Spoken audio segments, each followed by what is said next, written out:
Good morning students. आपके जो जो डाउट्स हैं वो हम डिस्कस करते हैं।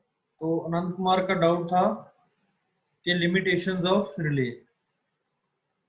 ओके, लेकिन उससे पहले हम क्या करते हैं, जो पीएलसी की लैंग्वेज है उसमें सिक्वेंशियल फंक्शन चार्ट का भी एक डाउट था, वो क्लियर कर लेते हैं।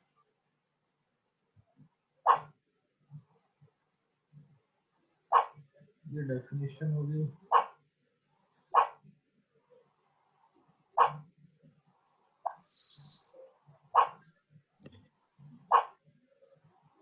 अजय, तुम्हारा पीएलसी के इस डायग्राम में डाउट है कोई? अजय कुमार।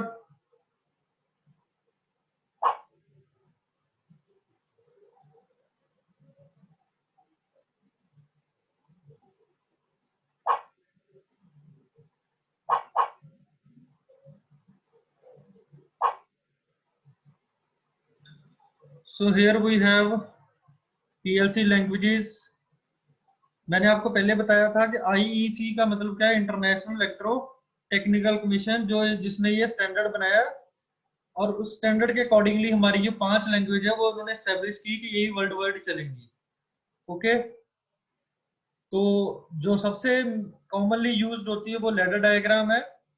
लैडर डायग्राम क्यों कॉमनली यूज होती है? क्योंकि ये रिले जो रिले लॉजिक है उसको कंप्लीटली मिमिक करती है, और हम इसको वैसे ही बना सकते हैं with symbols in ladder diagram.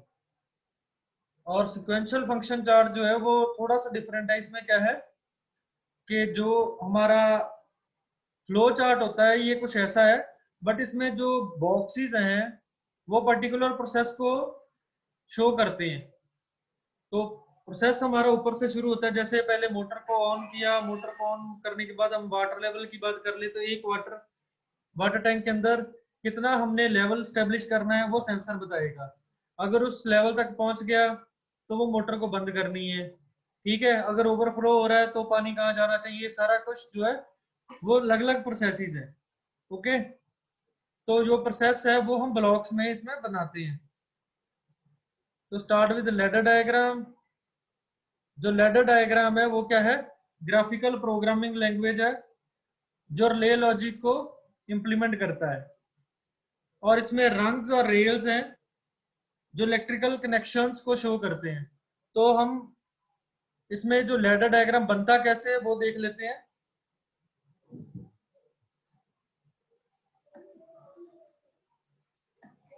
तो यहाँ आपके पास 2 लाइंस है, वर्टिकल लाइंस, जिनको हम रेल बोलते हैं। R A I L. तो ये हमारे पास रेल है।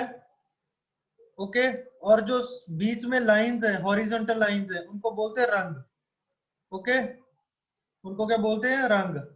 RUNG, रंग।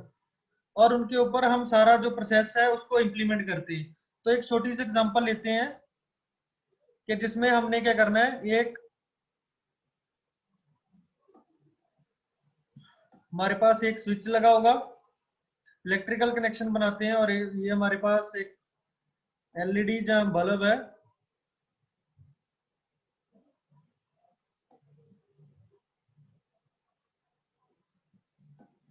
और ये इसकी यहाँ पे पावर सप्लाई बन जाएगी। ओके, फिर we have a switch S1।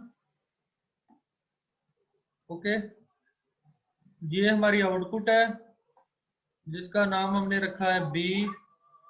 और ये हमारे पास पावर सप्लाई है। ओके, डीसी पावर सप्लाई या एसी पावर सप्लाई, जो भी आप सोर्स लेना चाहो पावर सप्लाई का। ओके, अब इसमें जो लाइंस है वो वर्टिकल लाइंस है, उनको रेल बोल रहे हैं। और जो बीच में उनको क्या बोलते हैं? रंग। तो अब ये एप्लीकेशन जो है इसको इंप्लीमेंट करते हैं। क्या स्विच जब ऑन होगा तभी लाइट ऑन होती है ना? तो इलेक्ट्रिकल जो हमारा सर्किट है उसको हम लैडर डायग्राम में कैसे बना सकते हैं वो देखते हैं। तो हमने क्या किया, पहले हम इसका इनपुट स्विच लगाते हैं। जो कैपेसिटर दिख रहा है आपको, कैपेसिटर का सिंबल दिख रहा है, इसको बोलते हैं हम NO सिंबल। NO, जो रिले के अंदर हमने पढ़ा था ना NONC, तो ये हमारा NO है, नॉर्मली ओपन स्विच। ओके, और लास्ट में जो हमने बल्ब लगाया उसकी जगह पे हम लगाते हैं कॉइल सिंबल, जो हमारी कोई भी आउटपुट को शो करता है। ब्रैकेट्स हमने दोनों तरफ होती हैं तो उसका बनता है। तो ये आपका बन गया जे सर्किट का सिंग, ये सर्किट जो हमने ये लैडर डायग्राम में बना लिया। अब इसमें क्या है कि जैसे ही हमारी सप्लाई आएगी, अगर तो स्विच ऑन है तो ये हमारी आउटपुट यहां पर आ जाएगी, अगर ऑफ है तो वो नहीं जाएगा। इसमें कोई डाउट हो किसी का? No, sir. Here we have this one is the switch one, S1, और ये हमारा आउटपुट भी।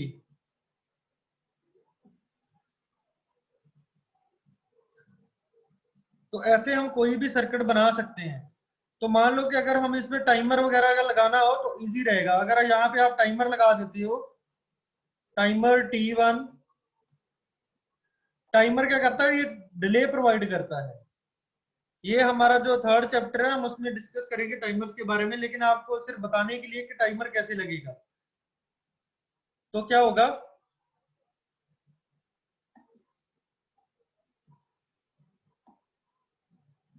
हम यहाँ पे टाइमर लगा देंगे।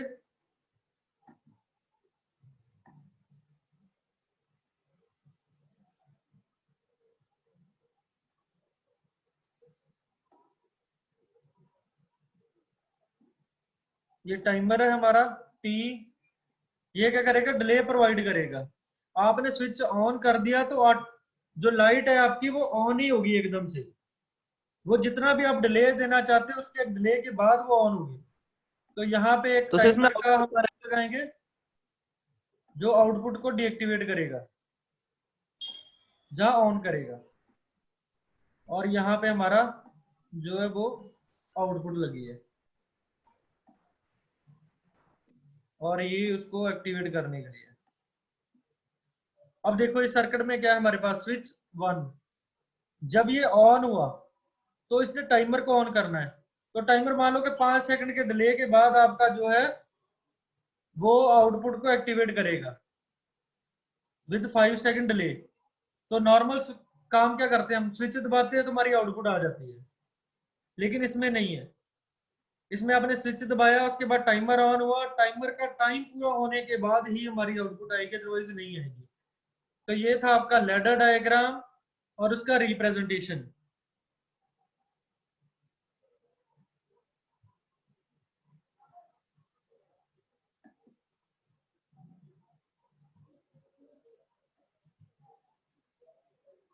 सिक्वेंशियल फंक्शन चार्ट में क्या है कि वही प्रोसेस को हम सिंबल्स की जगह पे नहीं, बॉक्सेस की जगह पे बनाते हैं।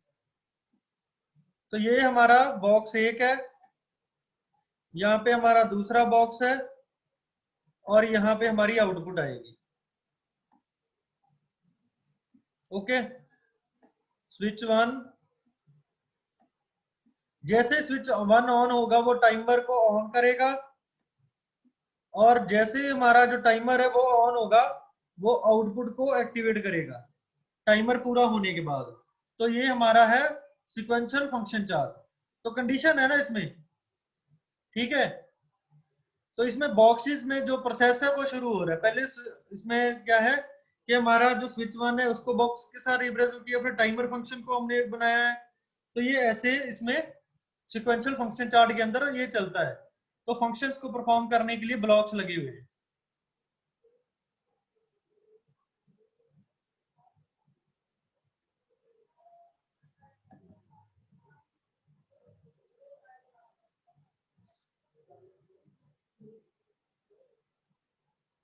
ये इन सबका रिप्रेजेंटेशन है कि कैसे हमने एंड गेट बनाते हैं। तो एंड गेट के केस में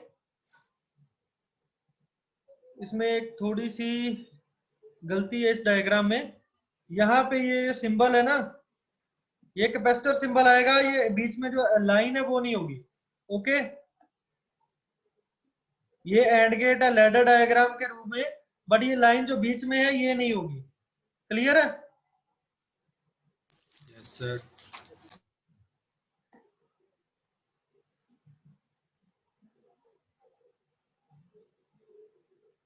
ओके, अब बन गया ladder diagram. Ladder diagram and function, ये और फंक्शन है। ओके, और इसमें क्या है, ये हमारा एफबीडी के साथ बनाया हुआ है ब्लॉक। ठीक है, ये हमने इंस्ट्रक्शन लिस्ट यूज करके बनाया है। क्लियर है? Yes sir.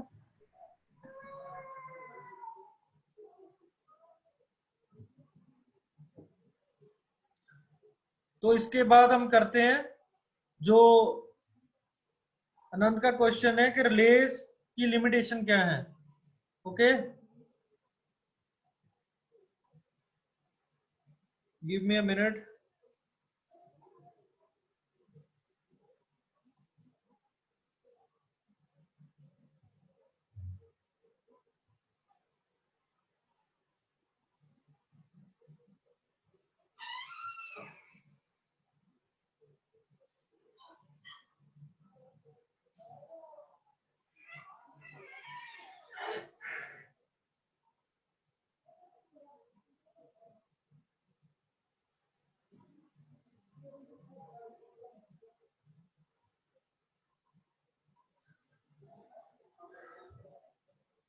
तो पहले करते हैं लिमिटेशंस ऑफ रिले। तो रिले जो है वो कुछ टाइम के बाद वो खराब हो जाती है, क्योंकि उसमें डर्ट आ जाती है या स्पार्किंग होने लगती है। ठीक है, तो वो ठीक से काम नहीं करती। दूसरा, उसकी स्पीड कम है, ऑपरेशन ऑफ स्पीड कम है, जो कि पहले कॉइल को एक्टिवेट होना होता है, कॉइल के अंदर मैग्नेटिक फील्ड इंड्यूस होगा तो ही वो स्विच ऑन या ऑफ करेगी। और दूसरा ये कि इसको ज्यादा करंट चाहिए अगर किसी भी डिवाइस को हमने ऑन या ऑफ कराना है, चाहे वो लो करंट के साथ हो चाहे। और क्या हो सकता है, इसका जो साइज है वो ट्रांजिस्टर से बड़ा है। ओके, और it consumes power, more power, इसको ज्यादा पावर की जरूरत पड़ती है।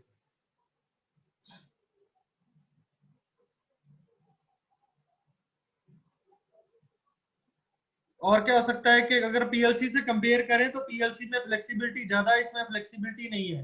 नंबर ऑफ कॉन्टैक्ट्स पीएलसी में ज्यादा है, इसमें कम है। ओके, और इसमें हार्डवायर सिस्टम होता है, जो कि इसका हमें कॉस्ट ज्यादा पड़ती है। हार्डवायर सिस्टम हम इसको इम्प्लीमेंट तभी कर सकते हैं जब हम पूरा जो सर्किट है उसको बिछा ले, वायर्स और वायरलेस लगा ले, उसके बाद ही हम जो इसका आउटपुट चेक कर पाते हैं फैक्ट्री फ्लोर के ऊपर। इसकी मेंटेनेंस इजी नहीं है, क्योंकि अगर हमने फॉल्ट फाइंड करना है या ट्रबल शूट करना है इसको, तो हमें पूरा सर्किट देखना पड़ता है कहाँ पे फॉल्ट है, जो कि पीएलसी के केस में बहुत इजी हो जाता है, क्योंकि सिमुलेशन और स्क्रीन के ऊपर हम सारा कुछ उसको देख सकते हैं कि कहाँ पे फॉल्ट है। लेकिन रिले के अंदर ये प्रॉब्लम्स आती हैं, वीर एंड टीयर की प्रॉब्लम है, और ये कॉस्टली होता है, इसकी कॉस्ट ज्यादा है। अगर हमने कॉम्प्लेक्स सर्किट में इसका यूज करना है, तो हैवी जहां पे हमारे पास ज्यादा रिलेज लगेंगी वहां पे ये कॉस्ट इफेक्टिव नहीं है। ओके, और स्मॉल के लिए भी इसकी जो कॉस्ट है वो ट्रांजिस्टर से ज्यादा है। तो these are the limitations of relay. If you have any doubt then ask मी।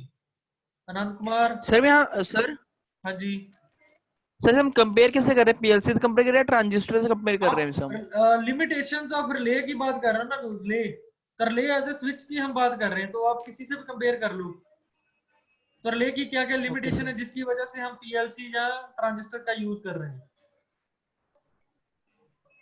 तो हम बता रहे हैं ना रिले क्यों हमारे पास जो है। अगर आप पीएलसी का देखो या रिले को वैसे ही देख लो कि रिले पहली बार इसमें वीर एंड टीयर ज्यादा है। Okay, yes sir. दूसरा इसका साइज बल्कि है, हार्डवायर सिस्टम चाहिए हमें, इसका जो ऑपरेटिंग स्पीड है वो कम है। ओके, ये पीएलसी और दोनों के साथ ये एक जैसा ही है, और ओके इसकी सर। मेंटेनेंस इजी नहीं है, और ये ज्यादा पावर भी कंज्यूम करता है। चाहे आप ट्रांजिस्टर के साथ देख लो चाहे पीएलसी के साथ देख लो, दोनों में यही प्रॉब्लम है इसकी।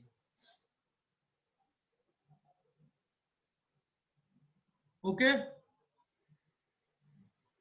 Okay sir. और कोई डाउट हो आनंद? No sir. और क्या आपका क्वेश्चन था? एक और डाउट था किसी का? हाँ, ये कॉइल कैसे काम करती है? तो नॉर्मल केस में कुछ नहीं है, जैसे मैंने अभी आपको बताया ना, एक सर्किट और बनाता हूँ, इलेक्ट्रिकल सिग्नल, इलेक्ट्रिकल सर्किट मैंने वहां बनाया था, वही कॉइल के साथ बनाते हैं। एक डोरबेल की एप्लीकेशन भी आती है हमारे पास कि डोरबेल कैसे काम करती है, तो मैं उसका उसका यूज कर रहा हूँ, डोरबेल का।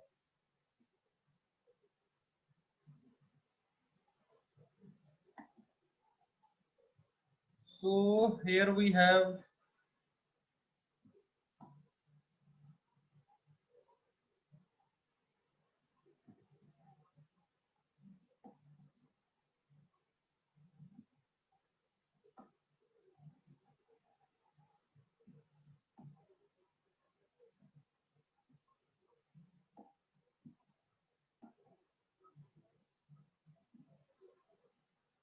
ये मैंने लिखा है एसी, ठीक है।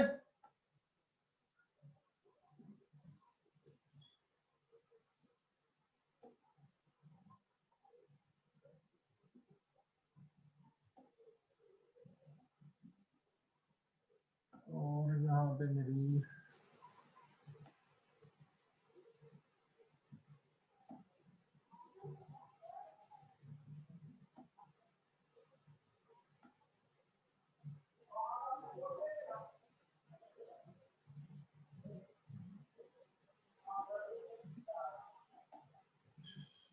दिख रहा है मैंने क्या लिखा है? Yes sir. ओके।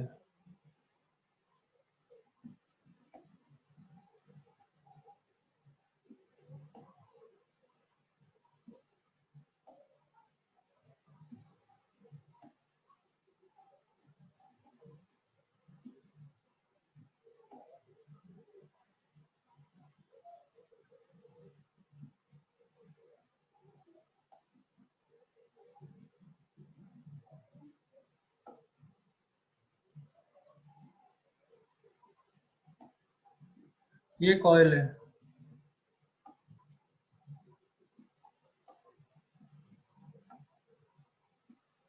ये कॉइल है, ये उसका कांटेक्ट है ऊपर वाला। तो इसको, इसमें क्या है देखो, मेरे पास दो सर्किट है, ये डीसी है मेरे पास और ये एसी है। ये डोरबेल की एग्जांपल बनाई हुई है। Here we have a DC, जिसमें सेल, हमने, हमारे पास एक कंट्रोल है जिसमें एक सेल लगा हुआ है, जो डीसी वोल्टेज दे रहे हैं। जब स्विच प्रेस करते हैं तो हमारे जो बेल है वो रिंग करती है। ओके, ये मेरे पास स्विच है। तो क्या जब तक ये स्विच क्लोज होगा, होगा नहीं, जब तक ये ओपन है, क्या यहाँ पे कोई मैग्नेटिक फील्ड इंड्यूस हो सकता है? No sir. यस और नो? बोलो नो भाई। सर। और ये नो। बॉक्स जो मैंने बनाया है, ये रिले का बॉक्स है। ओके, ये बॉक्स जो है वो रिले है। Yes sir. Yes okay, sir. Relay के अंदर एक कॉइल है, एक कॉन्टैक्ट है। और यहाँ मेरे पास दो सर्किट है, एक एसी सर्किट है, एक डीसी सर्किट है। तो जब तक ये स्विच क्लोज नहीं होगा, यहाँ पे कोई भी मैग्नेटिक फील्ड प्रोड्यूस नहीं होगा। जब तक मैग्नेटिक फील्ड प्रोड्यूस नहीं होगा, तब तक बेल नहीं बजेगी। ओके, अब इसमें हो क्या रहा है कि जैसे ही मेरा ये जो स्विच है ये ऑन हो गया, कनेक्ट हो गया इसके साथ, तो डीसी फ्लो करना शुरू हो गया इस सर्किट में। ओके, डीसी ने यहाँ पे क्या किया, इसको मैग्नेटाइज कर दिया। ये वाली जो है इसको मैग्नेटाइज कर दिया। जब मैग्नेटाइज हुआ तो इसने क्या किया, इस कॉन्टेक्ट को अपनी ओर अट्रैक्ट किया। जैसे अट्रैक्ट किया तो ये सर्किट क्लोज हो गया हमारा।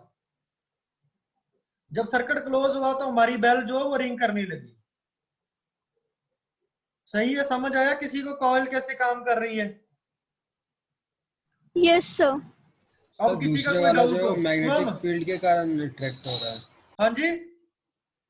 सर जो दूसरे वाला स्विच है वो मैग्नेटिक फील्ड के कारण अट्रैक्ट हो रहा है। हाँ जी, बिल्कुल, हमने उसको कुछ भी नहीं किया, वो मैग्नेटिक फील्ड की वजह से उसको हम क्लोज और ऑन कर रहे हैं। तो मान लो कि अगर ये स्विच ओपन हो गया दोबारा से, ठीक है, हम इसको छोड़ देते हैं, ओपन हो गया, तो मैग्नेटिक फील्ड बंद हो जाएगा, ये स्विच अपनी वापस उसी पोजीशन में चला जाएगा जहां से हमने शुरू किया था। तो एक तो ये आइसोलेशन प्रोवाइड कर रहा है, सर्किट ब्रेकर की तरह काम कर रहा है कि हम एसी और डीसी सर्किट दोनों को कंट्रोल कर सकते हैं at a time. Any doubt? No sir. और किसी का कोई डाउट हो जिसको कॉइल और उसका एनओ एनसी का फर्क ना समझ में आ रहा?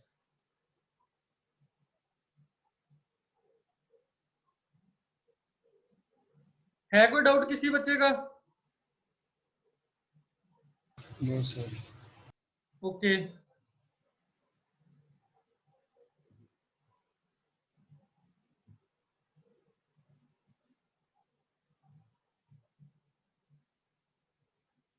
Thank you. थैंक